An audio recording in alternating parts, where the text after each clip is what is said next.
Good evening. Welcome to our Tuesday, April the 9th meeting of the Griffin City Commission. If you will rise, we will have invocation by Commissioner Holberg and the pledge to the flag by Commissioner Flowers. Let's bow our heads, please. Father, we're here today to ask for your blessings and guidance in our performance of duties as elected officials. We pray for strength, love, knowledge, and understanding. Help us to recognize and solve the problems that are presented. Make our solutions fair and just to the best interest of everyone. Help us to overcome our shortcomings and keep us united as a team to work for the betterment of the city and its people. We pray in your name. Amen. Amen. Please say the flag. I pledge allegiance to the flag of the United States of America and to the republic for which it stands, one nation, under God, indivisible, with liberty and justice for all.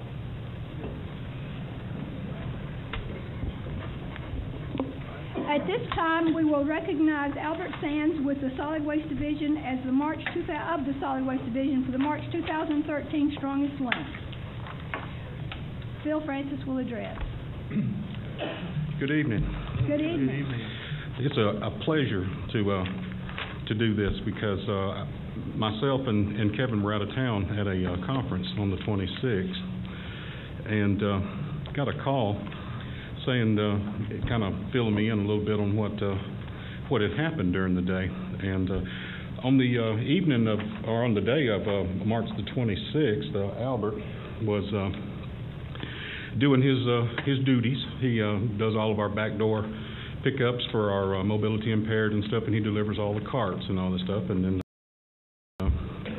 to the folks. And he had heard some noise in the garage, and come to find out there was a lady in the garage that had been there for a couple of days, stuck in her motorized chair. She was an amputee and couldn't move much, so Albert got a hold of what's her name? Isaac. I'm kidding. Isaac and Richard,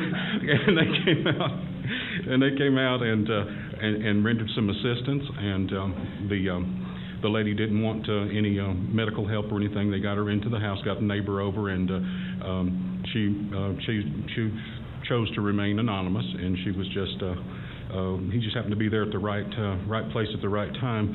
But it's indeed a pleasure to work with Albert. He every day that I have there's sometimes I'm just looking down at the ground, shaking my head, and then Albert comes walking in and he goes, "Hey, Phil," and he's got this grin about this wide, and I don't know if nothing ever makes him upset or anything, but I'm honored to present Albert Sands, and I'd like to also recognize Isaac Reed, our ops manager, and Richard Arnold, our yard waste supervisor, and Johnny Stevens, our office manager. She actually nominated Albert, and we have a good team. We have a good bunch of folks, and I'm honored to work with them, and I appreciate them letting me work with them. So, without further ado, if you would, present Albert Sands. Yes.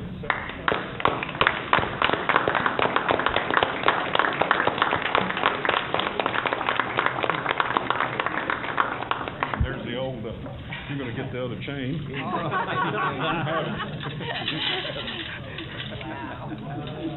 That's a real one, too. I appreciate this, and if I can help anybody else, I would, because I may need help one day. And my mom, she's in a wheelchair, and I know how it is. And she called me the other day and said, "What you doing on the radio?" I said, "Mama, I thought I told you, but I forgot to tell her." So she gonna make me know, she's gonna tell me that you should let me know stuff like this, which I should. But sometimes, I just be working and forget to tell my mom stuff. But I'm just glad I was there to find her and get the help for us. And I appreciate this support. Thank you. Thank you. You're going to get your picture made now. You don't, whether you like it or not.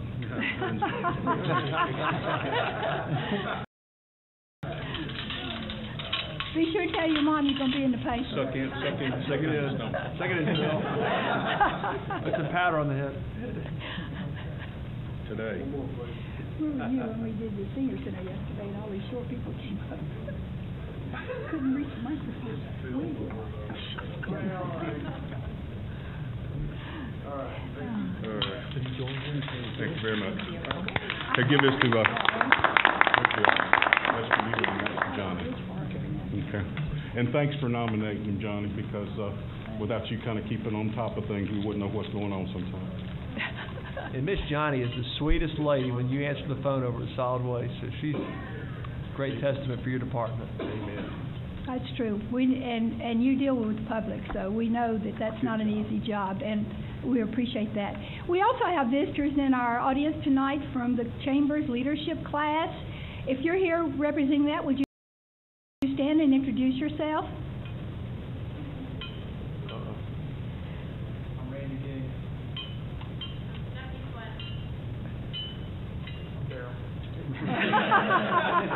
Okay.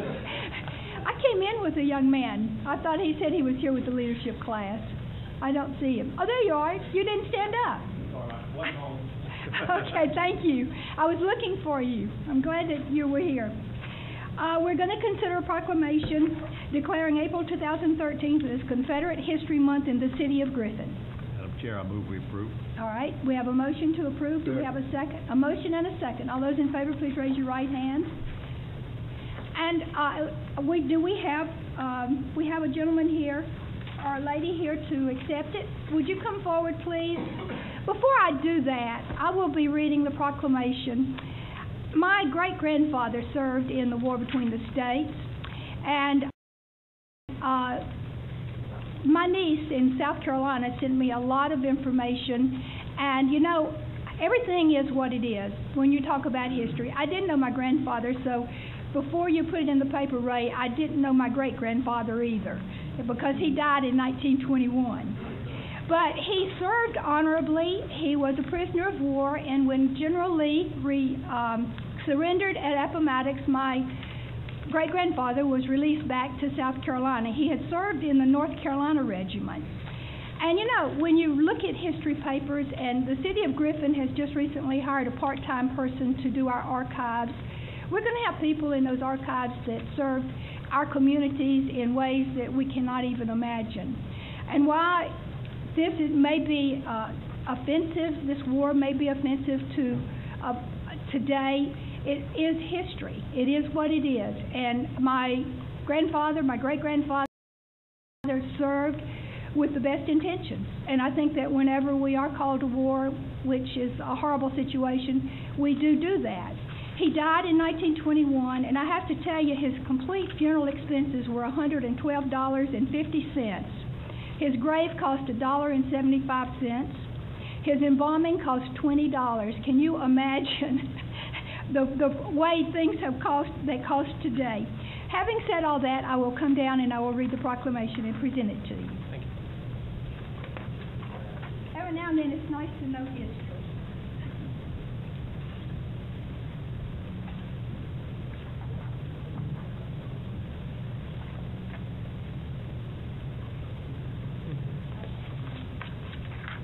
This is a proclamation. Let me read it this way. He always gets my back when he takes a picture. Okay. Whereas April 2013 marks the third year of the sesquicentennial of the creation of the Confederate government and the start of the war between the states. Confederate Memorial Day on April the 26th is a time when Georgians honor the more than 90,000 brave men and women who served in the Confederate States of America. Georgia joined the Confederacy in January 1861 when a convention ratified the Ordinance of Secession. And Georgia has long cherished her Confederate history and the great leaders who made sacrifices on her behalf.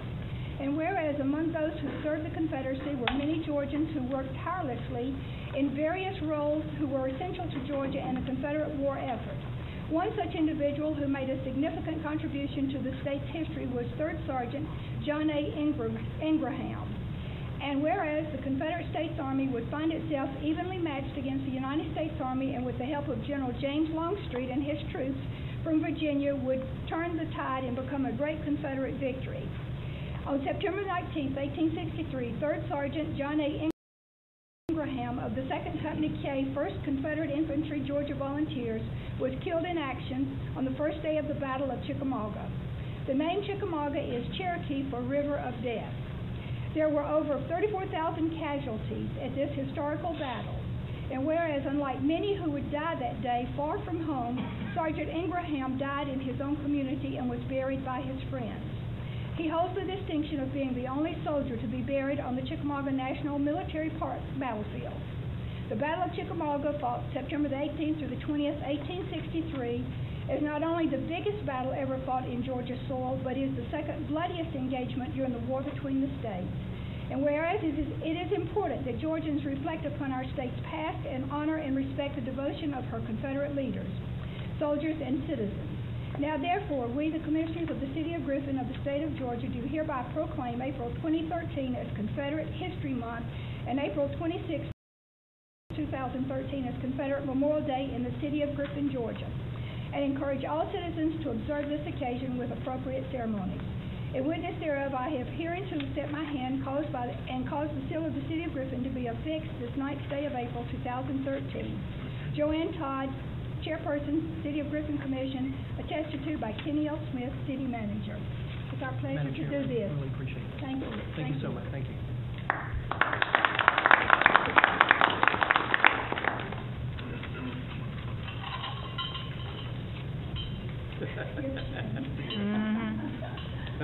That changed us up. Okay. All right, at this time, Marcus Schwab will review our financials for February 2013. Ma'am. All right, first up, ladies and gentlemen, is the cash balance report. This thing's pretty loud. Any questions on the cash balance? Thanks for finding this, Dad. You're welcome, sir. We aim to please.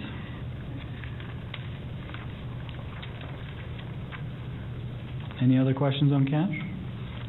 Okay. Local option sales tax is next. Is that TAD 1 downtown? Is there a TAD 2 which includes the Kroger?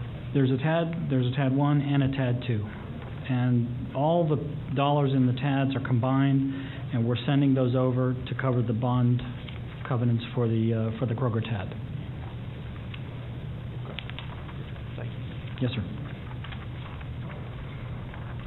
All right, the local option sales tax appears to be clicking in as expected. No, nothing to remark on there. As Mr. Morrow says, nice and boring. I like boring financial. Yes, sir.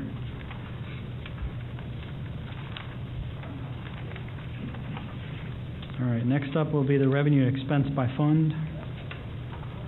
And this one, kind of boring, but not so boring because our revenues are slipping, as Mr. Morrow had alluded to the month before.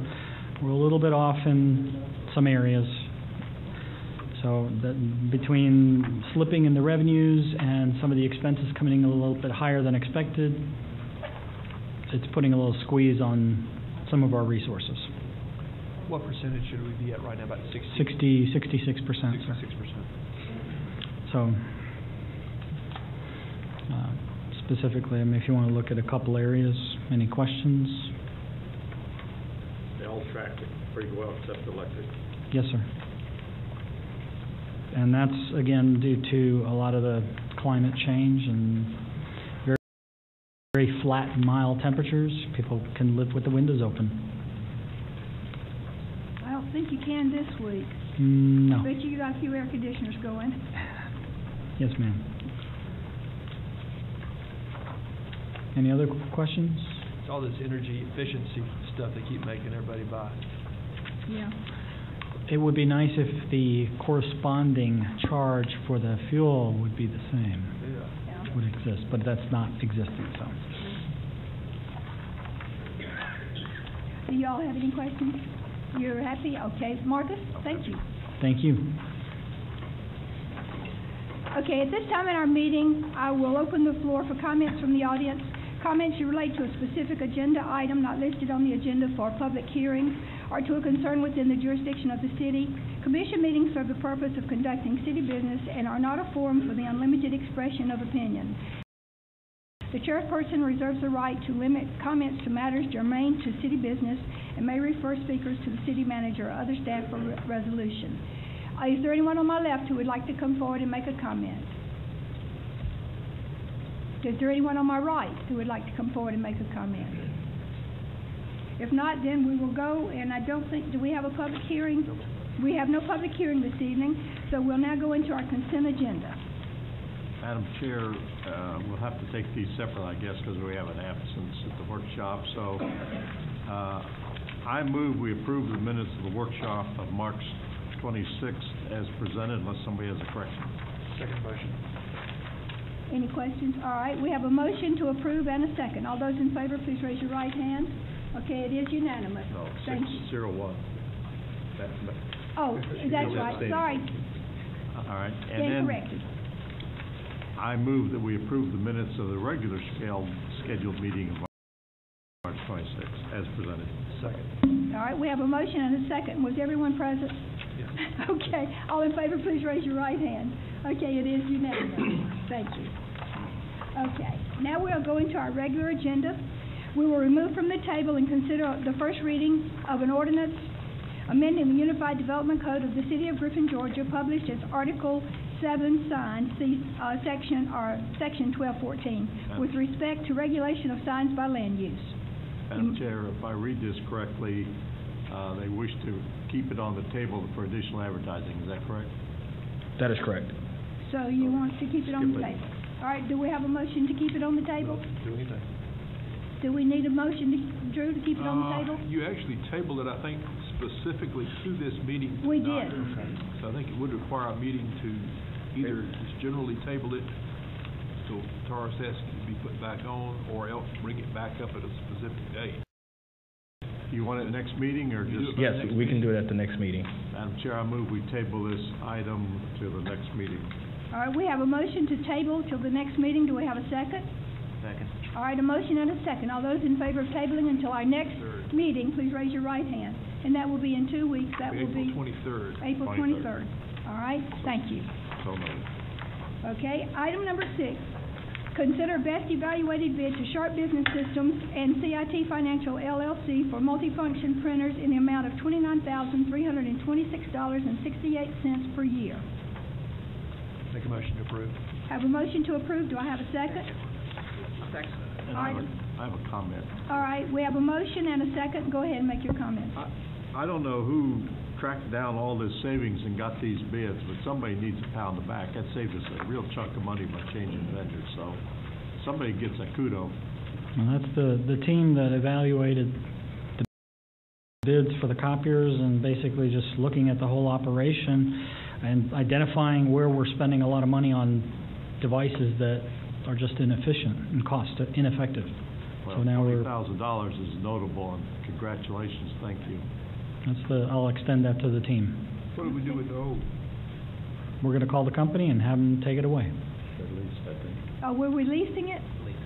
We're on a month-to-month, so we're back to market So it was rate. released? Yes. Okay.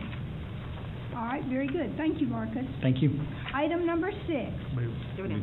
Oh, that's right, we had a comment. All those in favor, please raise your right hand. Can't distract me tonight. I can't stay with it. Got All to right. be retrained. There you go. Item number 7, acknowledge the City of Griffin Police Department as recipients of the 2009 Justice Assistance Grant, which is a JAG grant, number 2009-SB-B9-1967, in the amount of $93,321. This grant is closing and will go through final review and audit by JAG administration. All right, we have a motion to approve. Do we have a second? Second. And a second. All those in favor, no comments? We're proud of it. Thank you, Good job, Chief, for having Tell it. them thank you, too. Yeah. Amen. Okay, all those in favor, please raise your right hand. Okay, it is unanimous. Thank you. All right, item number 8, consider awarding bid in the amount of $10,657.50 to McIntyre Fencing Company for court reconstruction at City Park for perimeter fence of tennis courts. Dr. Keller will address. Make a motion to approve. Second. how close, we have a motion and a second. How close are we to asphalting, paving? Start construction In the next 2 days. That's going to make a lot of people happy. And this will be notice a green coated fence, so it'll actually aesthetically make that whole area look a lot better, so that's, good job. Okay, we have a motion and a second. All those in favor, please raise your right hand. Okay, it is unanimous. Thank you. Item number 9. Is that correct? Consider approval of a task order form in accordance with the Master Services Agreement with Paragon Consulting Group in the amount of $60,289 for civil engineering design, surveying, bid documents, construction management for the Maple Drive Bridge replacement, and amend the budget accordingly. Madam Chair, I move we approve the task order and amend the budget as presented. All right, we have a motion to approve. Do we have a second? All right, we have a motion and a second. All those in favor, please raise your right hand. Okay, thank you. Item number 10, consider for approval to amend the City of Griffin's fiscal year 2012-2013 operating and capital budget in the amount of $42,750 for the Griffin Spalding Airport. Madam Chair, I move we approve. Comment. Second the comment. All right, we have a motion to approve and a second and comment. Yeah, this is good news because it means we have to buy more fuel we're selling, so this is profitable. Yes, I agree. And I wanted to add on to commend Dick's letter in terms of showing that the airport, if you take the property tax and the revenue that we receive, it's more than a break-even option for the airport. Okay. Good job. Very good. All right, we have a motion and a second. All those in favor, please raise your right hand. Okay, it is unanimous. Thank you. Item number 11, consider first reading of an ordinance amending the Code of Griffin at Chapter 18, Aviation, Article 1 at Section 18-17, Article 2 at 18-69, and Article 3 at Section 18-96 and 18-100. Do I have a motion to approve? I move we approve. Second. All right, we have a motion and a second. Robert's there if anybody has any questions. Right, and I think we need to, I think a reason would be given. Yeah. This is to provide better security at the airport. Is this not correct? Security and safety issues. Now talk into the mic. We've had some issues come up that were not codified in our rules and regulations. People leaving aircraft unattended, blocking taxiways, parking in spaces that they're not supposed to park in, and this just tightens up our rules and regs so that we can enforce it. Okay. Any other comments? All right, we have a motion and a second. All in favor, please raise your right hand. Okay, it is unanimous. Thank you. Thank you, Robert. Item number 12, consider first reading of an ordinance to amend the Code of Griffin at Chapter 90, Traffic and Vehicles, Article 4, Parking, and Article 7, Junk and Inoperable Motor Vehicles to impose restrictions on parking on public and private property, storage and keeping of junk or inoperable motor vehicles. Make a motion to approve the question. All right, have a motion to approve. Do we have a second? Dick, did you second? Oh, here did. Okay, thank you. Dick did. Okay, alrighty, we have a motion and a second. Is there any discussion? Yes, ma'am. Okay. Does this deal with issues in regards to places where they have automotive repair shops and things, where a lot of times they have cars and vehicles just We sitting exempt there? those out. If you'll look at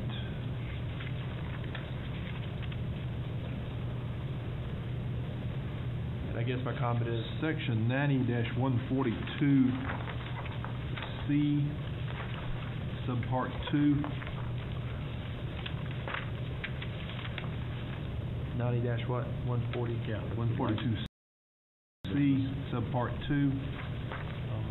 The vehicle is stored or kept on private property with a motor vehicle sales or service dealer, motor vehicle repair or mechanic shop, automobile paint shop, wrecker, towing service, impound yard, junkyard, or other commercial business licensed in a lawful manner located in other than a residential zoning district when the keeping or presence of such junk or inoperable motor vehicle is necessary to the operation of the business, or when the keeping or presence of such motor vehicle is appropriate because the business is operated as a lawful storage place, repair facility or depository for junk for inoperable motor vehicles.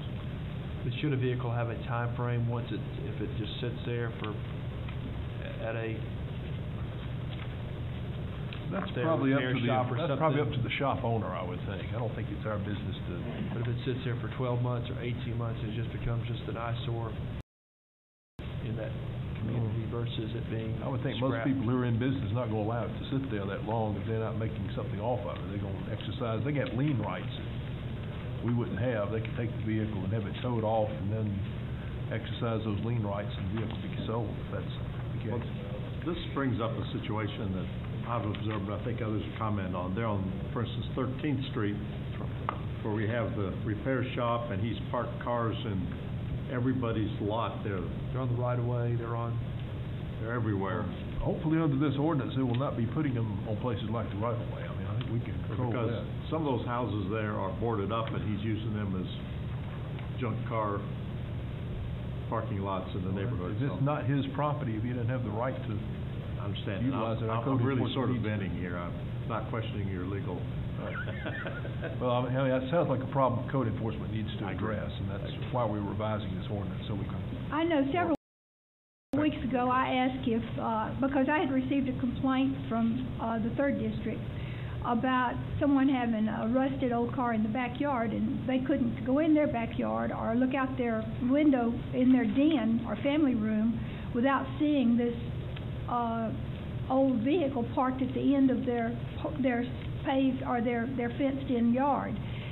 And if we could do something about that, and I think that this is part of something like that, that yes, people have to be aware of their neighbors, and when you want to dispose of something, you want to keep something that is rusted and, you know, no good, that they have to have a place to put it where it's not offensive to their neighbor. Our code enforcement task force over in the Spring Hill area, if my memory is correct, they removed just in that neighborhood 20, I want to say 29 inoperable vehicles. It might have been 23. It's in the 20s that they've actually had removed just in that one neighborhood. Yeah, it looks a whole lot better. Okay. All right, Let me go ahead. ask, this talks about, you know, of course, the whole private situation, but it's kind of bringing up the whole health issues that are involved with cars sitting and things like that. So what's in place now for businesses that are junkyards and things from the same health concerns that are involved with these situations privately?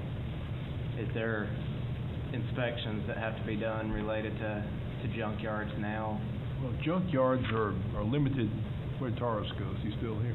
There he is. He's hiding back there. Under the Unified Development Code, junkyards, I believe, a new junkyard cannot go anywhere except into a industrial zone. Isn't that correct? That is correct. And several years ago, we had some, basically, I'd call them salvage yards, I guess more so than anything else, in a couple of locations I know along Experiment Street. The city came in and worked with those folks, and we were able to at least kind of get some slatted fencing and various stuff out there to improve the aesthetic somewhat of those locations. I know that Quonset huts are protected because they're what? Historical?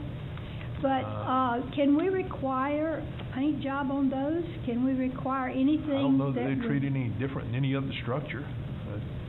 What's this? And we currently have property maintenance Quonset hut. regulations regarding structures and paint. And Well, would this refer to businesses that operate out of them that are on a highway? No, And one Quonset hut. I don't know, but one in Griffin. That's all I oh, know. they're like, One. yeah, 362, Highway 362 has Okay. two out there. One out there. One on the North Expressway, there's one across from UGA. Yeah, and I had some requests from Evergreen, or from over on Greenview and the Evergreen subdivision, wondering if there was something that you could do to ask them to put some paint on them or something like that to make them look better. Can we do that? The International Property Maintenance Code, which is one of the codes that you've adopted and you have to enforce, requires that you can require a structure to be painted with a sealant, in essence, to protect the quality of it. it doesn't say it has to be painted in as far as the ability to paint under a color scheme. I noticed you might have seen something a week or two ago in the news about the city of Lawrenceville has adopted some kind of ordinance, which I haven't seen the ordinance itself, but I went back and, because Kenny had asked a question about it, and I went back and looked, and the law in Georgia still seems pretty clear that you can't make somebody paint their building a specific color. The exception to that rule is within the historic preservation ordinance, in which aesthetics were specifically recognized as one of the objectives or goals of historic preservation. And there's a case that, from about 1985 or 6 or so, that says that only within a historic preservation district can you actually specify colors, and that was like a district which they required everybody to use the, say, the Williamsburg type of colors, as opposed to maybe something that was bright green or something. But we had a case, and I can't remember exactly where it was from, somewhere out of the North Atlanta area. If you remember, somebody painted a house purple and put big white polka dots on it. Avondale Estates. Avondale Estates, okay, well, that's somewhere up that way. And that's kind of a touchy issue, but right now the case law in Georgia is not really in our favor on that. Be careful what you ask for. They may get more than they might be clear Right. yellow. Commissioner Matthew, did you ask a question concerning the health issue? Yeah, it was just asked because part of the factors that were in this were talking about ultimately what cars that sit around for a long time and have growth and things growing up around it attract vermin and things, and so that's what I was asking about junkyards and businesses. Right, I don't know if there's any inspection program per se in place, but I think if you had an area where maybe these junk cars were holding water, breeding mosquitoes, or if you were allowing vegetation to grow up around them, it might be attracting snakes and rats and things like that. I think we would have certainly the police power to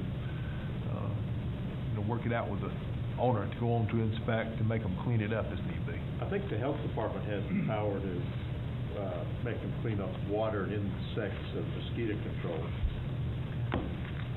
There just seems to be some places in emerging corridors, Experiment Street, where there are a lot of places where cars collect, and they seem to be there for year after year after year. And at what point do we say enough's enough? You need to go find a permanent salvage yard and put those properties, or something to consider as we comprehensive plan and things like that. Well, I think that, we're a little bit more aggressive today than we have been with Yes, code enforcement, and I think that's something to be addressed in that process. All right, any other questions? All right, we have a motion and a second to approve. All those in favor, please raise your right hand. Okay, it is unanimous. Thank you. All right, item number 13, consider an addendum to the waste disposal agreement between Pine Ridge Landfill and the City of Griffin for solid waste disposal services. More good news, and I move we approve while he's walking up. Second. All right, we have a motion and a second to approve. Are there any questions? Why? Would you Because- like to expound on it anyway, Phil? We've had some, an offer from another landfill in the area to take our waste to, and I guess Pine Ridge got the word of it, and our contract is coming up due in August anyway. So we had a couple of lunches, and I asked for 18. They went back and forth, and after it come off at the end of it, we got to 21.50. So it looks like we're going to be able to continue doing business with them and save about $70,000, $72,000 at our current tonnage a year. So I thought it was a And good that's thing. fantastic. Way to Yeah. go, sir. Yes, We need that. right. 18 would have been good. Thanks. All right, we have a motion and a second. All those in favor, please raise your right hand. Okay, it is unanimous. Thank you. Item number 14, consider a task order form with American Logistics International Incorporated in the amount of $71,000 for the abatement of asbestos in the former offices, city-owned buildings. Griffin Power, IT, City Hall, City Garage, and Customer Service buildings. Phil, would you like to talk about that? Yeah, we have, that's just the abatement portion before we start doing the demo. The money was budgeted for All right. for that. I move we approve. All right, we have a motion to approve. Do we have a second? All right, we have a motion and a second to approve. Any other questions? He saves us $72,000 and then he spends $71,000. Well, we're Way to go, 1,000 to sir. the good. Still 1,000 to the good. That's right. Okay, we have, all those in favor, please raise your right hand. Okay, it is unanimous. Thank you. Item number 15, consider purchase of a 2014 East Unloader open-top transfer trailer from East Manufacturing Corporation, the lowest and most responsive bidder, in the amount of $66,190 for use at the solid waste transfer station, and amend the budget accordingly. We had $100,000 budgeted, and we bought that one tractor for $39,000, and that left us just a little bit short, but we had to amend. But this was budgeted for purchase. Okay. Do we have a motion? I did. Okay, and a second? Second. All right, we have a motion and a second to approve. Any other questions? All those in favor, please raise your right hand. Okay, it is unanimous. Thank you. Item number 16, consider for approval to amend the City of Griffin's fiscal year 2012-2013 operating and capital budget in the amount of $7,710. Approve the creation of a facilities technician position in general fund under facilities maintenance, and eliminate the grounds maintenance position in solid waste utility fund under the office of the solid waste director. I move we approve if this is what they want to do. All right, we have a motion to approve. Do we have a second? Second. Who's cutting the grass now? Inmates.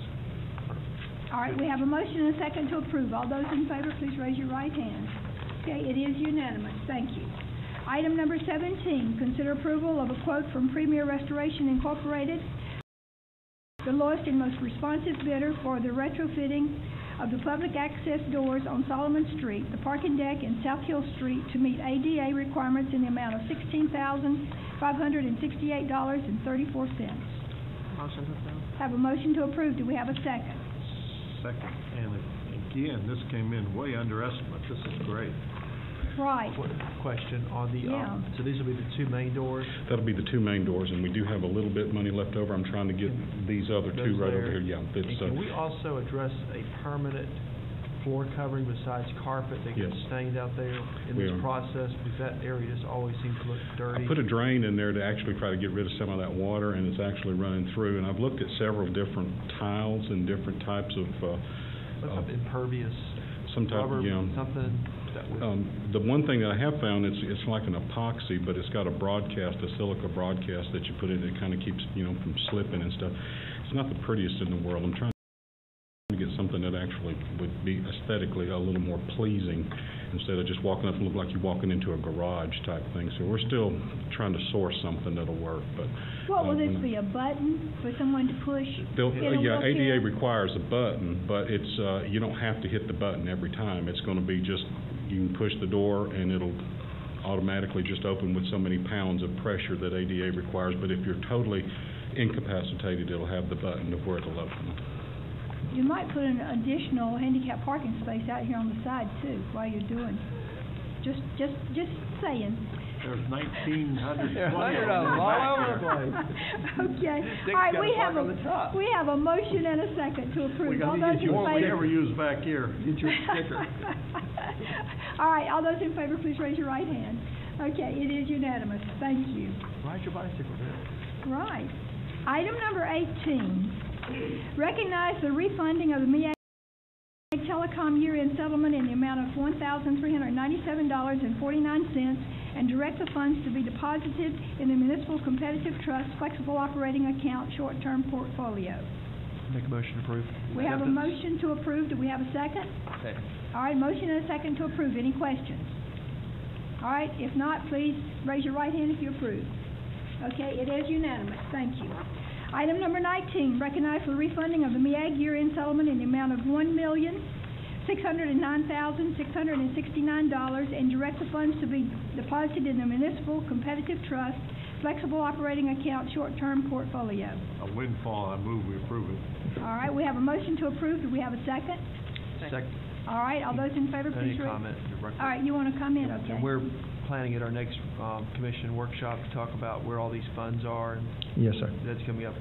And we're going to give you a full fuel report and show you future plans, and we're going to give you a ton of information in May. May? In May. Okay, so we kind of understand. Are we doing all budget hearings in May at our two meetings? Planning on it. Okay. Everything comes together in time, yes, ma'am. All right, any other comments? Okay, all those in favor, please raise your right hand.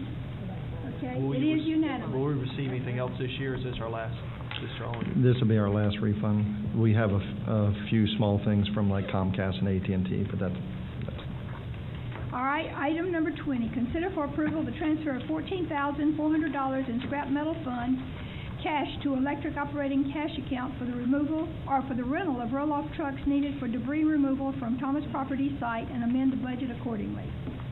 Do we have a motion to approve? So moved. And a second? Second. All right, any conversation?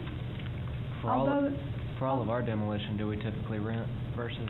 the reason we have to is because Phil is so busy, and then we also don't want to use our existing dump trucks because the concrete is so big and heavy, we don't want to damage the equipment. Yeah. That's true, yeah. Damage there as well. All right, all those in favor, please raise your right hand. Okay, it is unanimous, thank you.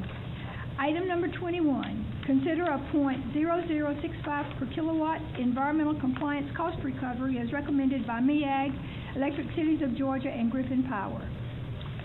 Chair, I'm going to move we approve this so we can discuss it. Second. All right, we have a motion to approve and a second. Okay, now we're open for discussion. I looked at all my past 12-month utility bills. So my last month bill was 626 kilowatts at a total cost of $67.08. So this would be an increase of just over a half cent. Yeah, 0.6 of a cent.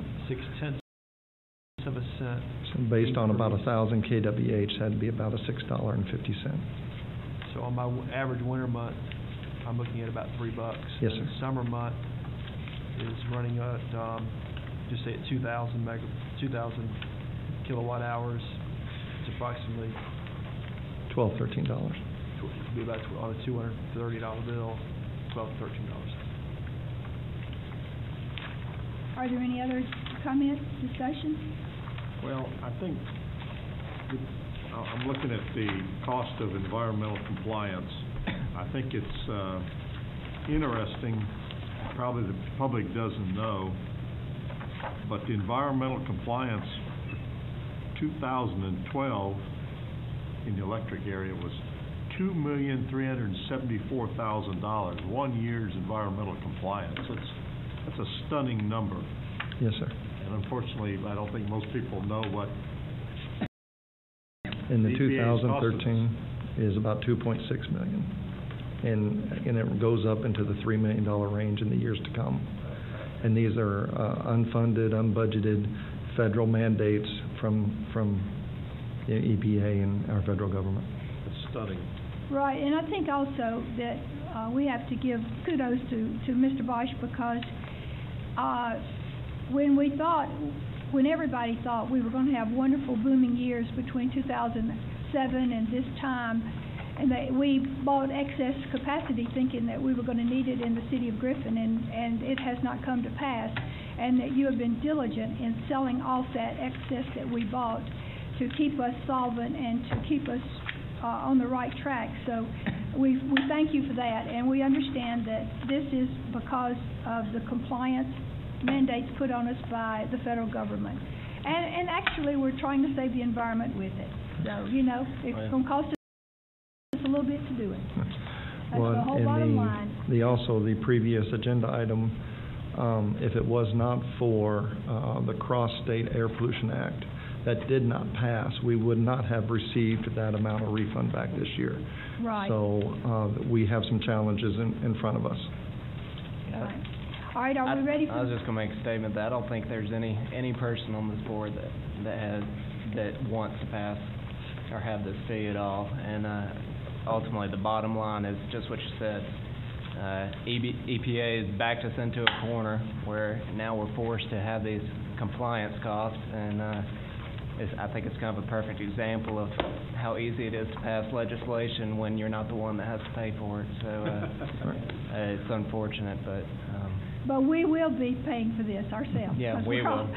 How easy it is for the federal government to pass legislation. So we're going to be very diligent over the next few years to try to compensate.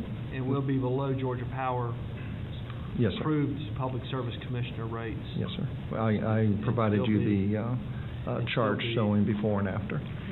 It will be still 40% are basically in the middle of all the systems in the state in terms of the power supply and the low cost. And then you also see the rates of all the utilities in the companies that I provided you. Right. It might be good to give that to the news media when they make this report. Ray doesn't, he's not listening. He's not listening? All right. Okay, all righty. Any other discussion? We have a motion and a second. All those in favor, please raise your right hand. Okay, it is unanimous. Thank you, and thank you, Bill. All right, that concludes our business session. City Manager, do you have a report? Yes, ma'am. GMA has scheduled a spring listening session in Sharpsburg on Monday the 29th, and they keep hounding me about a reservation list. So even though the 29th is a couple of weeks away, I need to send them a list of how many people plan to attend. So if you can't let me know tonight, if you can let me know as soon as possible, if the email I received this afternoon says please let them know as soon as possible. April the 29th? Monday the 29th at Sharpsburg at 6:30 p.m. You probably in Europe. That's a no for Cora. No go for Doug. It's probably a no for me. We have a big anniversary the next day, and I think my husband's planning a surprise. Who you say it is? Drugs and rock and roll. That's in the Friday. Got out of the bag, man. Is that a Friday night? Monday. It's a Monday. Yeah. I got soccer. You know, we're at the point where you have to tell your spouse in advance because they'll forget it. Monday, April. It's April. I've responded to them twice positively. I'll respond to you positively also. Yeah, I made it last year. I plan on making it this year. And by the way, they're not going to have dead pig. That we having that Vultures tour the next day, Oh, right? there's not a thing wrong with dead pig. It Yes, there sure is. beats live pig. There's two down here, don't eat it, so. All right. Okay, I want to kind of give you a heads up on something that we're working on. As you know, our LCI project, in our North Hill Street Corridor project, we've been having some discussions in-house and with the Transportation Committee, and we've been dealing with our consultants on the road diet concept, and we've had a couple of public meetings that many of you attended, where we're from an engineering standpoint, the traffic counts say that we can reduce Hill Street out here in front of the building from 2 lanes to 1 lane, extend our parking spaces so people with big trucks don't pull up on the sidewalk, and possibly expand the sidewalk. We're not real sure about that. But what we're going to do is conduct an experiment. So Brant's in the process of putting together a diagram to send to DOT to get their approval. And we're going to, just on this side of the median, going northbound from Taylor Street to the railroad tracks, we're going to do a temporary road diet with barrels and see how it flows. Because once we get approval from DOT and the engineers spend all this money engineering it and we go out and do it, to find out at that point that it don't work, might be a little late. So they won't be able to park in those spaces? Yes, ma'am. We're going to actually temporarily enlarge the spaces. Wonderful. With tape, not paint, but with tape that can be removed. We're going to barrel it off and line it off as close to the real thing as possible. It's going to look like a major construction zone is what it's going to look like, but that's the only way I think we can, in real live traffic, tell whether or not it's going to work. You got the bulb outs and all that other stuff that's no bulb out. Probably won't be able to mimic the bulb out, but we will be able to do the one. You could make a bulb out. How long is the experiment going to last? We're going to shoot 2 weeks and see how that goes. So we'll have traffic during the weekday and on the weekend. Don't do it Memorial Day weekend. I'm gonna just let you know I already don't like it. I'm sorry? I already don't like it before we even do it. But, It's really a no-win situation because our parking spaces are much too short for SUVs and extended cab trucks. And we've almost got 1 lane now because you can't safely go side by side because if you come up on an extended cab truck, there's nowhere to go. So to solve that problem, the only way to do that is to have 1 lane. So I go back to what I always say is you can't have it both ways. But we do want to experiment with that as soon as DOT gives us the approval to do that. So if you see that happening, that's what we're doing. Well, I think that's a prudent decision. Yeah. But I would hope that now with the new bridge, that would divert traffic off of Hill Street and make the problem one lane and not the Traffic count was problem. actually done while the bridge was closed, so they don't have, the engineers and DOT don't have any doubts that the traffic count will allow for one lane, but, you know, people are used to two lanes, so. Mornings it should be good. The only time it's really chaotic is that 3 to 5 o'clock time frame. And not So it's an experiment, we'll see, and then we'll evaluate after we do. Make sure you run it over a first of the month when folks get their money in. That's usually the busiest time in downtown Griffin, the first few days. We talked about the tennis courts, probably anticipate the middle of May when that's all said and done and the asphalt's settled and it's been painted and the fence up, so, don't want people to get impatient, but that takes a while for that construction and for that cover. Well, it gets us through Mayfling too, doesn't it? Ma'am? It gets us through Mayfling as well.